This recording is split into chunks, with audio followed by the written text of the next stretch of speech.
Toll గేట్ల విషయంలో మోడీ సర్కార్ మీద చాలా కోపం ఉంది జనాలకి. ఎందుకంటే టోల్ గేట్లు ఇప్పుడు కాదు, వాజ్పేయి టైంలోనే ప్రారంభమైనాయి. ఆ తర్వాత కాంగ్రెస్ టైంలో కూడా కొనసాగించారు. రోజు రోజుకి టోల్ గేట్ ఛార్జీలు పెరగడమే కానీ తగ్గడం అనేటటువంటి పరిస్థితి లేక ఇబ్బంది పడ్డటువంటి సిచ్యుయేషన్.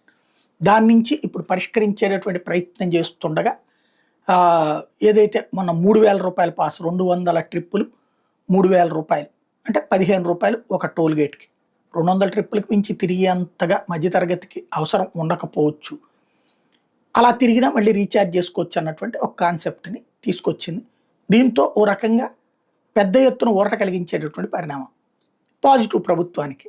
దీన్ని నెగిటివ్ చేయటం కోసం అని చెప్పేసి ఇకపైన 2 వీలర్లకి టోల్ గేట్ ఫీ ఉంటుంది అన్నటువంటి ఒక ప్రచారాన్ని తెర మీదకి తీసుకొచ్చారు. ఐఎన్డిఏ కూటమికి సంబంధించినటువంటి వాళ్ళ, లేకపోతే డీప్ స్టేట్ బ్యాచ్నా, లేకపోతే యాంటీ మోడీ బ్యాచ్నా, దీని మీద NHAI national highways authority of India స్పందించింది. ఇది దుష్ప్రచారం, అట్లాంటి వాళ్ళ మీద చర్యలు తీసుకుంటాం, ఎలాంటి టోల్ గేట్ ఫీజు ఉండదు 2 వీలర్లకని తేల్చి చెప్పింది.